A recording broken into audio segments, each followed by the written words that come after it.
Non, les tarifs municipaux ne vont pas augmenter cette année.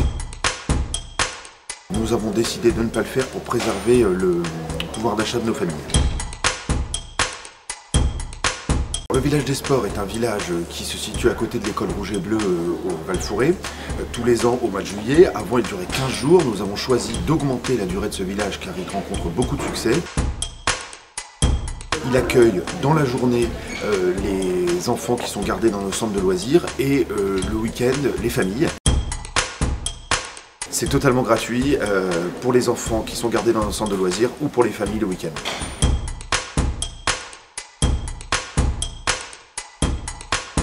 Chaque année, la ville essaye d'organiser à des prix attractifs des séjours à la mer ou ailleurs pour les familles. Donc cette année, il y a 2 séjours qui sont prévus, dont l'un à Boulogne-sur-Mer. Et ces séjours sont ouverts à toute personne qui souhaite pouvoir s'inscrire dans les CVS. Le label MOM Art, qui est un label musée joyeux, qui montre nos efforts en matière d'accès à la culture pour les jeunes et qui doit faire en sorte que tous les jeunes qui viennent dans ce musée passent un moment agréable. C'est une grande première, nous faisons rentrer la bande dessinée au musée de l'Hôtel-Dieu. Nous avons une association à Mende qui s'appelle Bulle de Mende qui est extrêmement dynamique, qui organise tous les 2 ans un festival de la BD au Parc Expo. Et bien nous avons décidé en partenariat avec eux de faire effectivement une exposition consacrée à la BD à la fin de l'année. Ce sera une exposition magnifique et je conseille à un maximum de Mentais et d'habitants du Mantois de venir la regarder.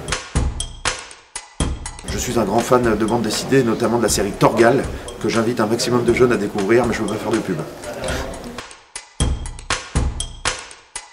La résidence Jeunes Actifs est une résidence spécialement dédiée aux couples ou aux familles monoparentales. Il s'agit pour la plupart de jeunes qui commencent leur carrière professionnelle, qui n'ont donc pas de gros moyens pour se loger parce que leurs salaires sont plutôt bas.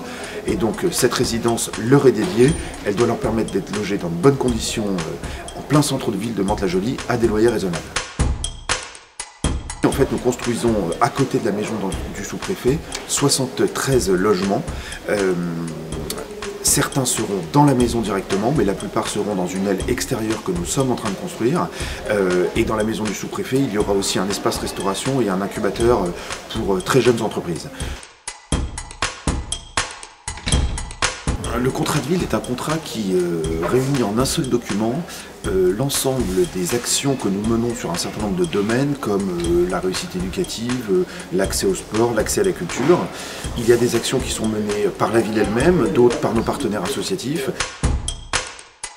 La ville a choisi cette année de consacrer plus de 150 000 € sur son budget propre au financement de ces associations. Les cours du soir pour les adultes qui en ont besoin.